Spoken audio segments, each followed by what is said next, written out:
Okay, girl, easy. Just got a toe capture, John. Be real careful. Yeah, I saw that.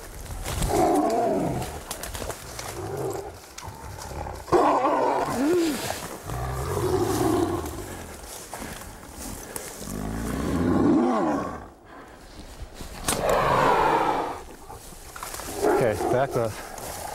Backing off. But I got that dart in her, and I backed off to let that dart take effect, because I knew even if it wasn't enough, it would calm her down. And indeed it did, and the second time we went in, she was much less mobile and much easier to work with.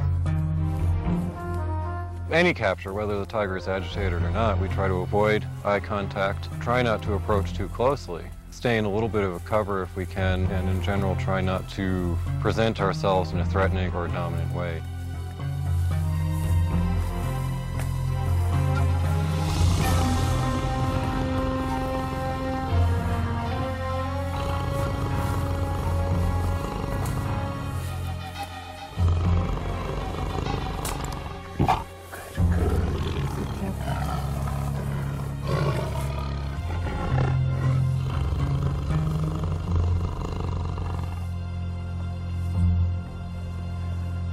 The tiger was unharmed during the capture.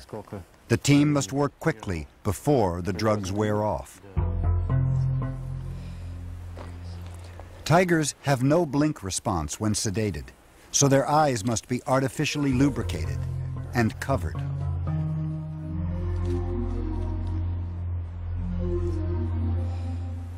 Okay, I'm gonna do a collar. One person starts to fit the radio collar on the animal, because we want to get a radio collar on as quickly as possible. The new radio-collared tiger will provide the scientists with crucial information on tiger behavior. What's your number? What's your new frequency? 034. Ear tags are also attached to identify the tiger in case the radio collar falls off. We're really interested in body measurements of all kinds. It gives us a lot of information about body condition, about growth rates in animals, and differences between male and female body parameters. Well, we take pad measurements, particularly the pad width, because we also measure tracks. Using track measurements can help us to identify individuals. Tiger paws are thickly padded, allowing it to move quickly over snow and ice. Their claws are retractable, keeping them sharp for gripping prey.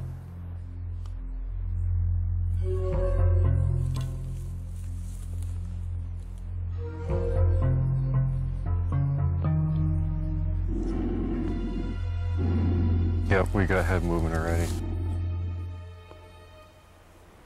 She's moving, but she's starting to twitch and stuff already, so. The tiger is showing signs that the drugs are wearing off. The decision is made to abandon collecting more information and move out as quickly as possible.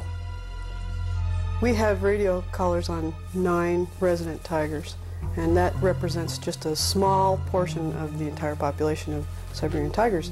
But those 9 animals having radio collars on will tell us so much about the population that we feel that disturbing those 9 animals will be worth it in the long run to protect the population as a whole.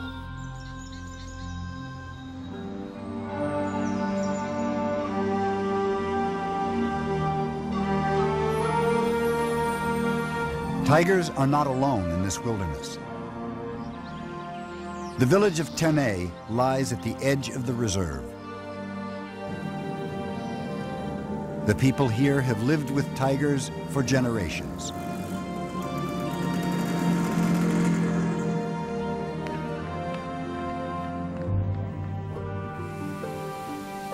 Although Siberian tigers are not known as man-eaters, precautions are taken. Cattle are herded home in the evening, and dogs stand guard outside homes.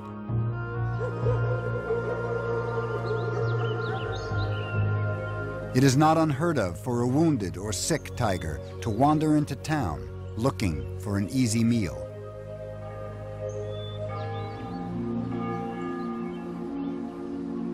However, Siberian tigers prefer to stay deep in the forest, where they blend seamlessly into the landscape.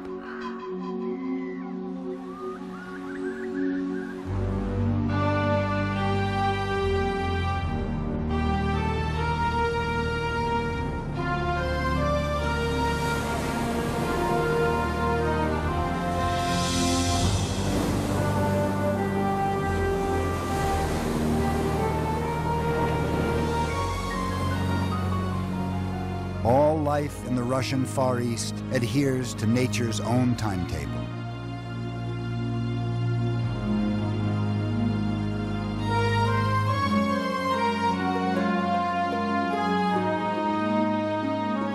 What may start out as a few innocent flakes can turn serious in a matter of minutes.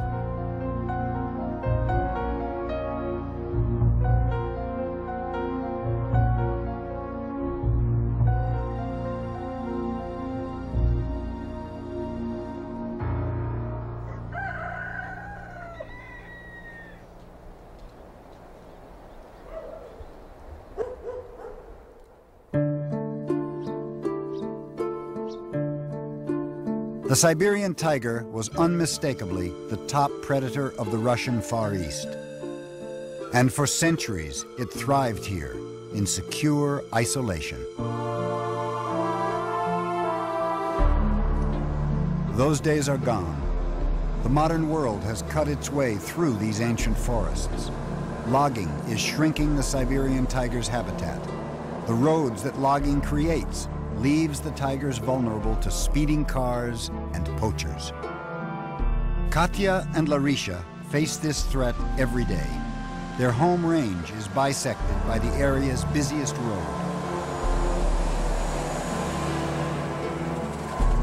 The pair must frequently cross this road while hunting.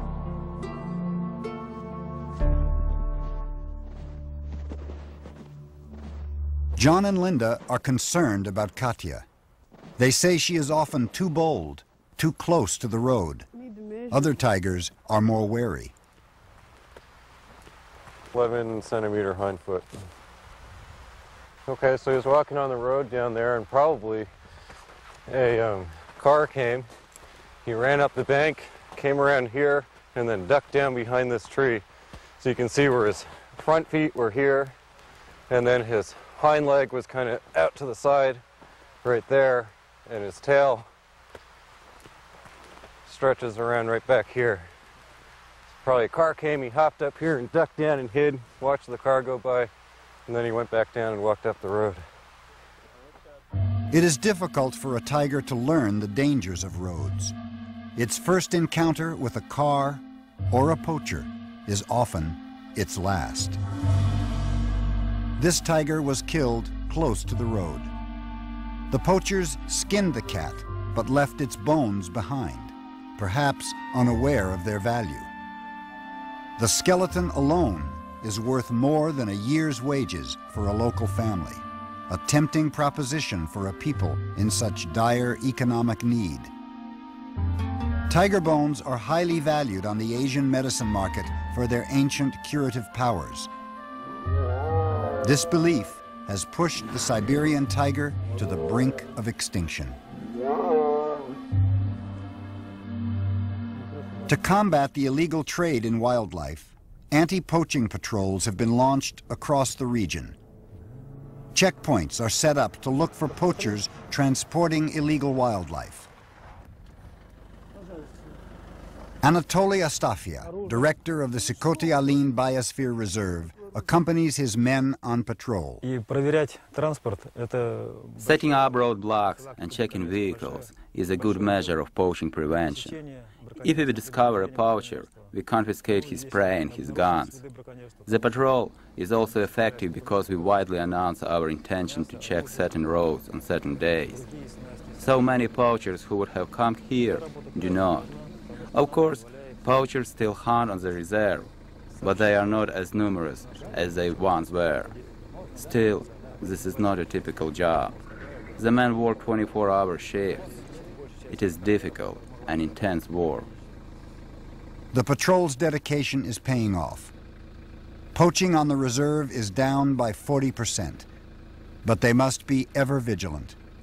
As long as a market for tiger bones exists, poaching will remain a serious threat.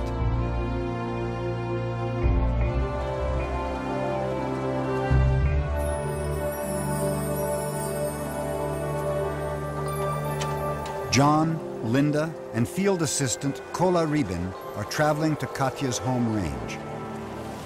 Once they find her tracks, they will spend days covering large areas, following Katya's movements.